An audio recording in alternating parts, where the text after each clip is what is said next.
Hello viewers, இன்னைக்கு நம்ம சேனலில் காரசாரமான பாவக்காய் குழம்பு தாங்க பார்க்க போகிறோம். வாங்க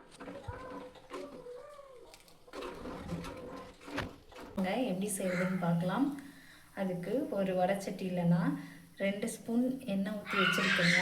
எண்ணெய் காஞ்சதும் அடுத்து ஸ்பைசஸ் ஆட் பண்ணிக்கலாம்.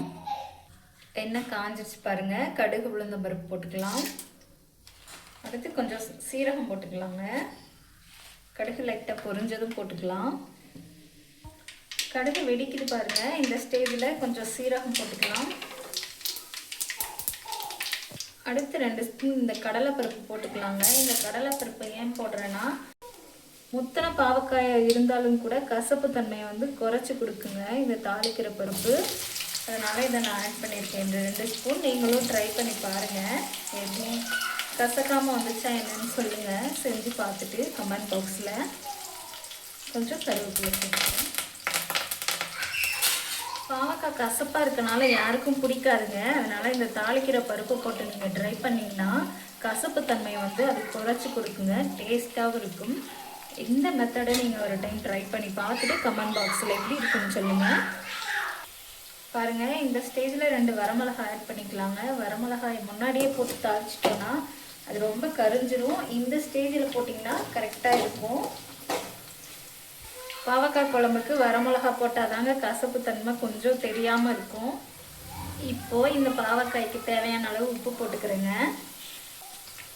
பாருங்கள், பாவக்காய் இந்த அளவு வதங்கினா போதும். இப்போது இதில் வெங்காயம் ஆட் பண்ணிக்கலாங்க. வெங்காயத்தை ஃபஸ்ட்டு ஆட் பண்ணால் வெங்காயம் மட்டும் சீக்கிரம் வதங்கிடும்.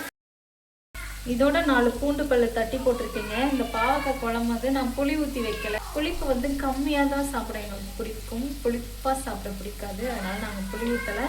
உங்களுக்கு வேணும்னா கடைசியாக குழம்பு ரெடி ஆகிறப்போ ஒரு 2 ஸ்பூன் புளி ஜூஸ் நீங்கள் ஆட் பண்ணிக்கோங்க.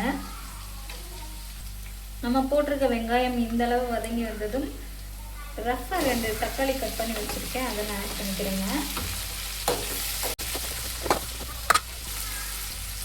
உங்கள் வீட்டில் அடிக்கடி பாவக்காய் செய்வீங்களா? உங்கள் குட்டீஸ்கெல்லாம் சாப்பிடுவாங்களா? எந்த மெத்தடில் வச்சு கொடுத்தாலும் சாப்பிட மாட்டாங்க. 65 அந்த மாதிரி ஃப்ரை ஐட்டமாக போட்டு கொடுத்தா ஓரளவு சாப்பிடுவாங்க. பாவக்காய் குழம்பு யாருக்கெல்லாம் பிடிக்கும்னு சொல்லி கமெண்ட் பண்ணுங்கள். தக்காளி இந்தளவு வந்ததும் வீட்டில் அரைச்ச குழம்பு தூள் 2 ஸ்பூன் சேர்த்துக்கலாங்க. இதோட ஒரு பிஞ்ச் மஞ்சள் தூள் சேர்த்துக்கோங்க. பெருங்காயத்தூள் கொஞ்சம் சேர்த்துக்கோங்க. இந்தளவு சேர்த்தா போதும். இதை நல்லா பரட்டி விட்டு இதில் தேவையான அளவு தண்ணி ஊற்றிக்கோங்க. கிரேவி டைப்பில் வேணும்னா கொஞ்சமாக ஊற்றிக்கோங்க. 5 மினிட்ஸ் இது கொதிக்கட்டுங்க. அதுக்கப்புறம் எப்படி டேஸ்ட் இருக்குன்னு உங்களுக்கு சொல்கிறேன். வாவ், 5 மினிட்ஸில் குழம்பு எப்படி ரெடி ஆயிடுச்சுன்னு பாருங்கள். யார் யார் உங்கள் வீட்டில் பாவக்காய் பிடிக்கலன்னு சொல்கிறாங்களோ அவங்களுக்கெல்லாம் இந்த மெத்தடில் வச்சு கொடுங்க. அடிக்கடி நீங்கள் எப்போம்மா செய்வீங்க அப்படின்னு கண்டிப்பாக கேட்பாங்க பாருங்கள். நெக்ஸ்ட் வீடியோவில் பார்க்கலாம்.